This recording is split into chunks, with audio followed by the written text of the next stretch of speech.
বিয়ের বহু বছর পেরিয়ে গেছে কিন্তু সন্তান নেই।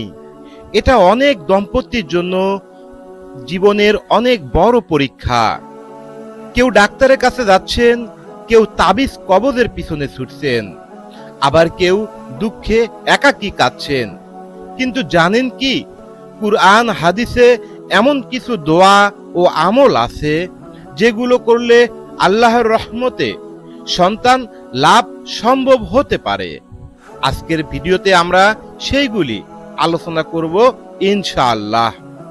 সন্তান পাওয়া আল্লাহর বিশেষ নিয়ামত ও রহমত। আল্লাহ তাআলা বলেন, আল্লাহ যাকে ইচ্ছা কন্যা সন্তান দেন, যাকে ইচ্ছা পুত্র সন্তান দেন, যাকে ইচ্ছা উভয়ই দেন, আর যাকে ইচ্ছা বদ্ধা করেন। সূরা আশ-শূরা আয়াত ৪৯ থেকে ৫০। এর মানে সন্তান পাওয়া আল্লাহর হাতে, কিন্তু দোয়া ও বৈধ আমল করার অনুমতি রয়েছে। উদাহরণ, নবী ইব্রাহিম আলাইহিস সালাম অনেক বয়সে গিয়ে সন্তান চেয়েছেন, আর আল্লাহ তাকে ইসমাইল ও ইসহাক আলাইহিস সালামকে দিয়েছেন।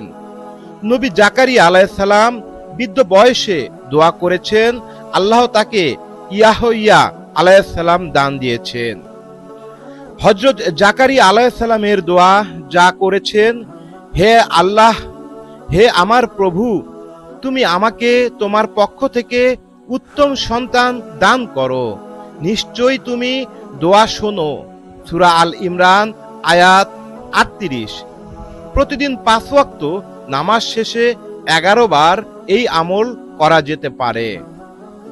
সূরা নূহে ইস্তেগফার।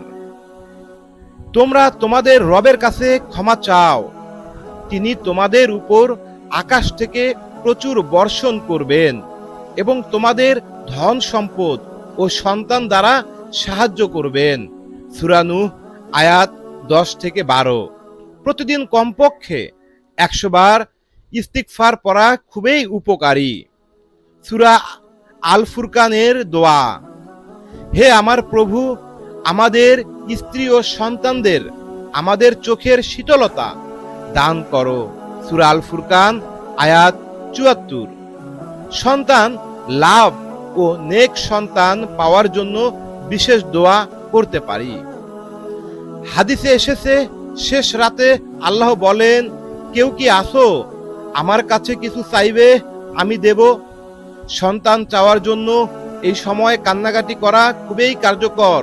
তাহাজ্জুদের নামাজের সময় আমরা প্রতিদিন তাহাজ্জুদের নামাজ আদায় করব, আল্লাহর কাছে মন খুলে কান্নাকাটি করে সন্তান চাইব। সদকা ও অতিথি আপ্যায়ন। রাসূল সাল্লাল্লাহু আলাইহি সাল্লাম বলেন, সদকা বিপদ দূর করে এবং রিজিক বাড়ায়। অনেক আলেম বলেন, অতিথি আপ্যায়ন করলে রিজিক ও সন্তান লাভ হতে পারে। অন্যের জন্য বেশি বেশি দোয়া করা। অন্য দম্পতিদের জন্য সন্তান লাভের দোয়া করলে ফেরেশতারা আপনার জন্য একই দোয়া করবেন। দোয়ার পাশাপাশি চিকিৎসকের পরামর্শ মেনে চলা। তাবিজ কবজ, ঝাড়ফুঁক, শিরক এগুলো থেকে আল্লাহর কাছে পানাহার চাওয়া এবং নিজে এগুলো এড়িয়ে যাওয়া। স্বামী স্ত্রীর মধ্যে ভালো সম্পর্ক ও মনোযোগী ইবাদত রাখা। পাপ থেকে বিরত থাকা, কারণ গুনাহ রিজিক ও নিয়ামত কমিয়ে দেয়। প্রিয় ভাই ও বোনেরা, সন্তান পাওয়া আল্লাহর রহমত। আমরা যতই চেষ্টা করি কেন, কোনো ফয়সালা আসবে না, শেষ ফয়সালা আল্লাহর হাতে। তবে কুরআন ও হাদিসের আমলগুলো করলে আল্লাহর রহমত পাওয়া সম্ভাবনা বেড়ে যায়। আল্লাহ তাআলা আমাদের সবাইকে নেক, সুশীল, দিনদার সন্তান দান করুক, আমিন। আজকের মতো ভিডিওটি এখানে শেষ করছি। পরবর্তী ভিডিও নিয়ে আবার আপনাদের মাঝে উপস্থিত হব। সেই পর্যন্ত ভালো থাকবেন। আসসালামু আলাইকুম ওয়া রাহমাতুল্লাহ।